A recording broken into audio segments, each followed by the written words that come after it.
মাগুরায় শিশু ধর্ষণের ঘটনায় প্রধান অভিযুক্ত হিটু শেখ 7 দিনের রিমান্ডে। সহিংসতা নির্যাতনের প্রতিবাদে জেলায় জেলায় বিক্ষোভ সমাবেশ।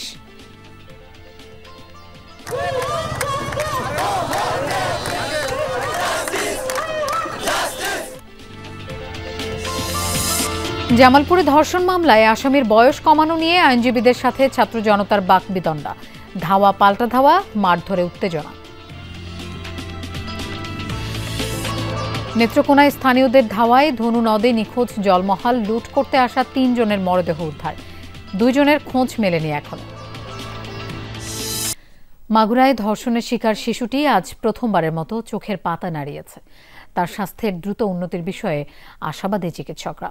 এদিকে শিশু নির্যাতনের ঘটনায় আজও প্রতিবাদ মুখর মাগুরা। আসামি পক্ষে কোনো আইনজীবী দাঁড়াবেন না বলে সিদ্ধান্ত নিয়েছে জেলা আইনজীবী সমিতি।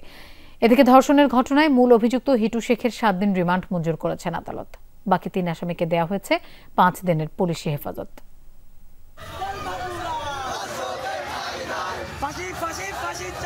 শিশু ধর্ষণের ঘটনায় জড়িতদের সর্বোচ্চ সাজার দাবিতে বৈষম্য বিরোধী ছাত্র আন্দোলনের নেতাকর্মীরা মাগুরা সরকারি কলেজ থেকে বিক্ষোভ মিছিল বের করে বিভিন্ন সড়ক ঘুরে বিক্ষুব্ধরা অবস্থান নেয় চিফ জুডিশিয়াল ম্যাজিস্ট্রেট আদালতের সামনে। ঘণ্টা দুয়েক সেখানে বিক্ষোভ করেন তারা। ধর্ষণের ঘটনায় দ্রুত বিচার ও দোষীদের ফাঁসির দাবি জানান তারা। নারী ও শিশুর প্রতি সহিংসতা প্রতিরোধে সবাইকে সোচ্চার হওয়ার আহ্বানও জানান শিক্ষার্থীরা। একই দাবিতে মানববন্ধন করেন ছাত্রদলের নেতাকর্মীরাও। নৃশংস এই ঘটনায় আসামিপক্ষে কোনো আইনজীবী দাঁড়াবেন না বলে সিদ্ধান্ত নিয়েছে জেলা আইনজীবী সমিতি। ইতিমধ্যে আমরা আইনজীবী সমিতির থেকে একটা রেজলিউশনের মাধ্যমে এই ধর্ষকদের পক্ষে কোনো আইনি সহায়তা প্রদান করব না মর্মে অঙ্গীকারবদ্ধ হয়েছে এবং তারা কোনো আইনি সহায়তা মাগুরা বিজ্ঞ আদালত কর্তৃপক্ষ পাবে না। এদিকে শিশু ধর্ষণের ঘটনায় মূল অভিযুক্ত হিটু শেখের 7 দিন ও বাকি 3 আসামি বোনের স্বামী, ভাসুর ও শাশুড়ির 5 দিন করে রিমান্ড মঞ্জুর করেছেন আদালত। রোববার দুপুর থেকে আদালতের সামনে অবস্থান ও বিকেলে ভাইনামোড় অবরোধ করে বিক্ষোভ করেন বিক্ষুব্ধরা। নিরাপত্তা বিবেচনায় আসামিদের রিমান্ড শুনানি হয় গভীর রাতে। আসামিদেরকে জেলখানা থেকে আদালতে আনা হয় এবং তাদের সোন অ্যারেস্টের আবেদন অ্যাকসেপ্ট করে তাদেরকে সোন অ্যারেস্ট দেখানো হয় এবং রিমান্ডের আবেদনের শুনানি হয়। এদিকে নির্যাতনের শিকার শিশুটি আজ প্রথমবারের মতো চোখের পাতা নাড়িয়েছে। তার স্বাস্থ্যের অবস্থা দ্রুত উন্নতি ঘটবে বলে আশা চিকিৎসকদের। শিশুটির শারীরিক অবস্থা খুব সামান্য উন্নতি হয়েছে। ওর কমান লেভেল 3-এ ছিল, আজকে সেটা 5-এ উন্নতি হয়েছে এবং সকালে শিশুটি প্রথমবারের মতো হাসপাতালে ভর্তি হওয়ার পর চোখের পাতা নেড়েছেন এবং তবে শ্বাসরোধের চেষ্টার কারণে তার মস্তিষ্কে অক্সিজেন সরবরাহ বিঘ্নিত হয়েছিল এবং মস্তিষ্কে পানি জমে গিয়েছিল, যেটা এখনো অপসারণ করা সম্ভব হয়নি। তার বুকের মধ্যে যে বাতাসটা জমেছিল সেটা দূর করা গেছে। ধর্ষণের শিকার শিশুটি বর্তমানে সিএমএইচে চিকিৎসাধীন। জাহিদ হাসান, যমুনা নিউজ। এদিকে দেশব্যাপী নারীর প্রতি সহিংসতা, নিপীড়ন ও ধর্ষণের প্রতিবাদে কয়েক জেলায় বিক্ষোভ মিছিল, প্রতিবাদ সমাবেশ ও মানববন্ধন হয়েছে। যোগ দিয়ে সমর্থন জানিয়েছে সাধারণ মানুষও। এসব ঘটনায় বিচার সহ নারীদের সর্বোচ্চ নিরাপত্তা নিশ্চিতের দাবি তাদের।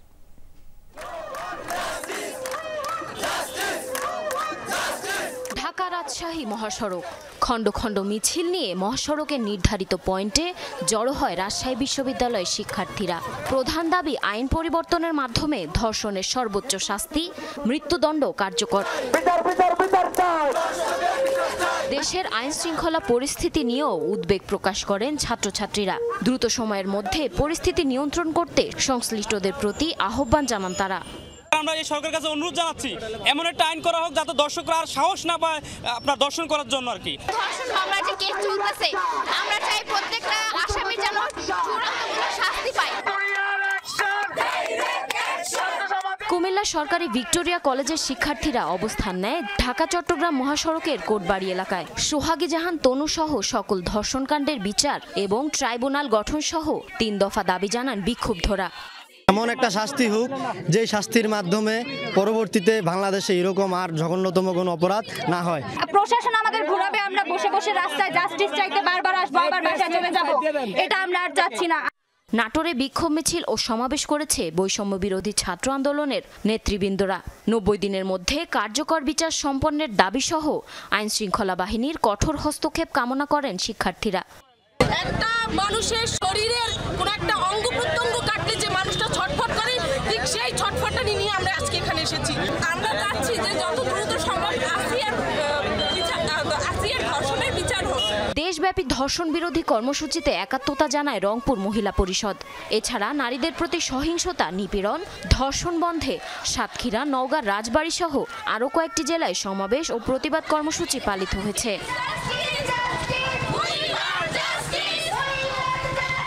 জারিন অর্নি, যমুনা নিউজ। জামালপুরে ধর্ষণ মামলায় আসামির বয়স কমানো নিয়ে আইনজীবীদের সাথে সংঘর্ষে জড়িয়েছে ছাত্র জনতা। এতে আহত হয়েছে দুই পক্ষের অন্তত 8 জন।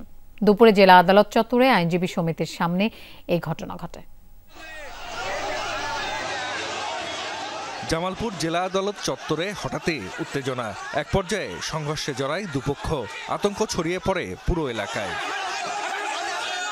প্রত্যক্ষদর্শীরা জানায়, ইসলামপুর ও দেয়ানগঞ্জে দুটি ধর্ষণের ঘটনার বিচারের দাবিতে শহরের দয়াময়ী চত্বরে মানববন্ধন করে ছাত্র জনতা।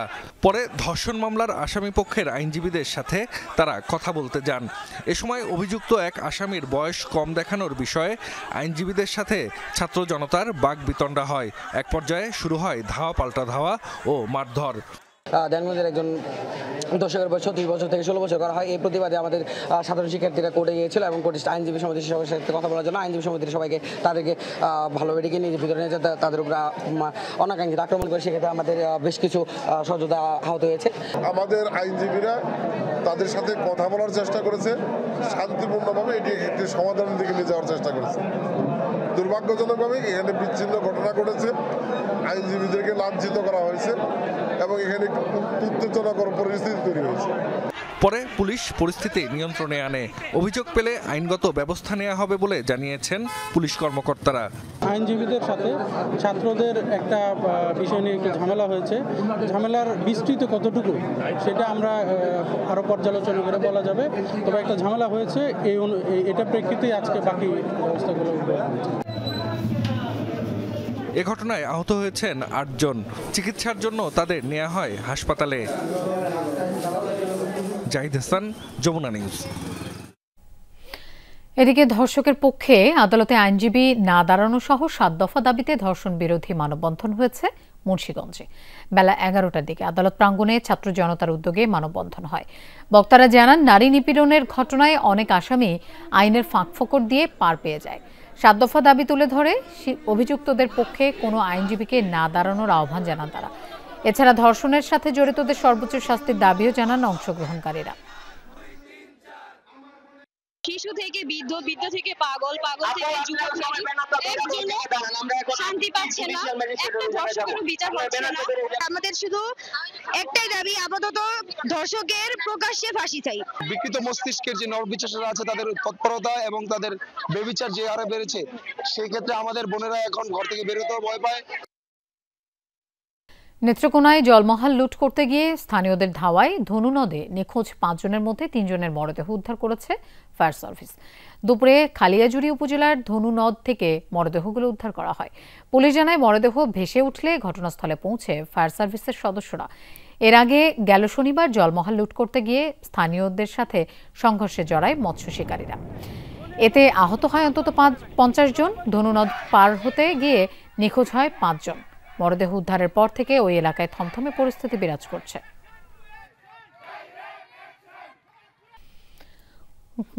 সাতক্ষীরায় পাচারের সময় 15টি স্বর্ণের বার সহ এক পাচারকারীকে আটক করেছে বিজিবি। সকালে সংবাদ সম্মেলনে 33 বিজিবি ব্যাটালিয়ন অধিনায়ক জানায়, রোববার গোপন সংবাদের ভিত্তিতে আবাদেরহাট এলাকায় অভিযান চালানো হয়। এ সময় একটি ইজি বাইক তল্লাশি চালিয়ে 1 কেজি 800 গ্রাম ওজনের 15টি স্বর্ণের বার জব্দ করে বিজিবি। বারগুলো ভারতে পাচারের উদ্দেশ্যে নেওয়া হচ্ছিল বলে জানায় আটককৃত সোহেল। 2,35 লাখ টাকা মূল্যের স্বর্ণের বারগুলো সরকারি ট্রেজারি অফিসে জমা দেওয়া হয়েছে।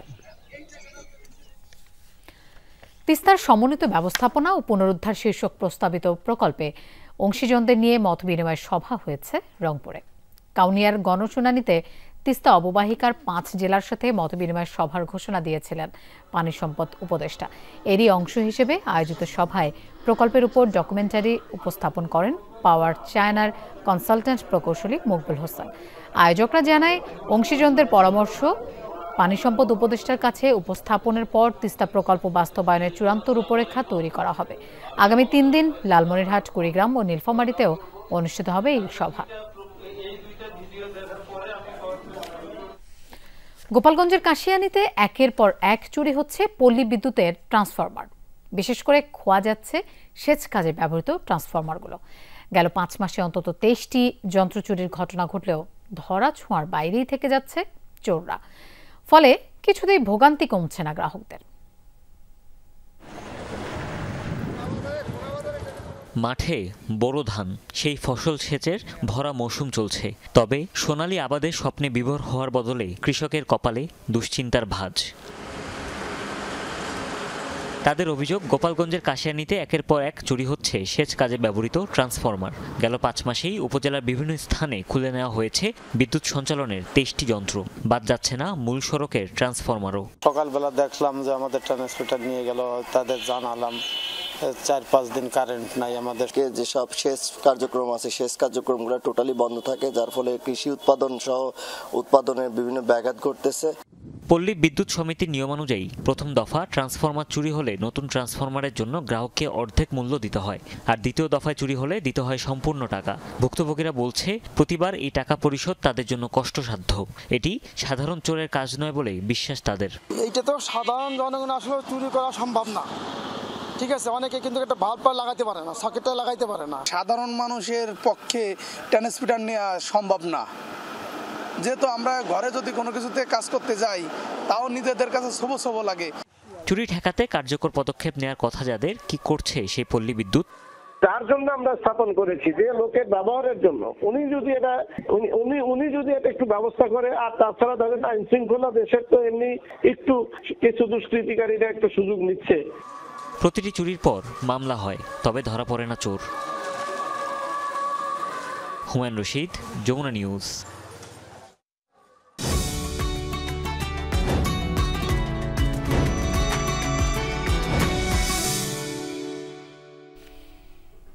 দর্শক, ইফতার বাজারের খবর জানবো। সিলেটের ইফতার বাজারের খবর জানাবেন আমাদের সহকর্মী নাবিল হোসেন। নাবিল, সিলেটে ঐতিহ্যবাহী ইফতার সম্পর্কে জানতে চাই, পাড়া মহল্লার দোকানগুলোতে বেচাকেনা কেমন দেখছেন?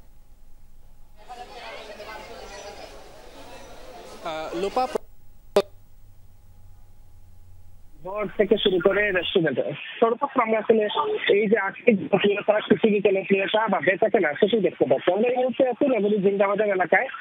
সেখানে আমরা যেটি দেখছি যে ক্রেতা বিক্রেতারা তারা অন্যান্য ইফতারের যে আইটেম সেগুলো কিন্তু তাদের পছন্দের মূল আকর্ষণ হচ্ছে যে আত্মি এবং খিচুড়ি, এবং সেটি মূলত সবথেকে বেশি সিলেটের রেস্টুরেন্টগুলিতে বিক্রি হচ্ছে। একটা সময় সিলেটের যে খিচুড়ি, অর্থাৎ নেতা খিচুড়ি বলতে যে খিচুড়িকে বোঝায়, আর সেটি শুধুমাত্র ঘরেই হয়তো তৈরি হতো, কিন্তু এখন বাণিজ্যিক ভাবে চাহিদা বৃদ্ধি পাওয়ায় রেস্টুরেন্টগুলো সেই যে নেতা খিচুড়ি সেটির বিক্রির পরিমাণটা দিন দিন বৃদ্ধি পাচ্ছে। এর বাইরে ইফতারের আইটেম যে জিলাপি আছে, খেজুর আছে, হালিম আছে, যে জিলাপি আছে, খেজুর আছে, হালিম আছে, সেগুলো আসলে বিক্রি হচ্ছে। ক্রেতারা বলছেন যে গতবারের চেয়ে এবারে যে পণ্য যেগুলো আছে সেগুলোর দামটা একটু বেশি, বিশেষ খাবারের দামটা একটু বেশি, ফলে তারা বলছেন যে কিছুটা তাদের ভোগান্তি হচ্ছে। তবে বিক্রেতারা বলছেন যেহেতু আসলে কাঁচামাল সহ অন্য সব ধরনের জিনিস। নাবিল, আপনাকে ধন্যবাদ আমাদের সাথে যোগ দেওয়ার জন্য।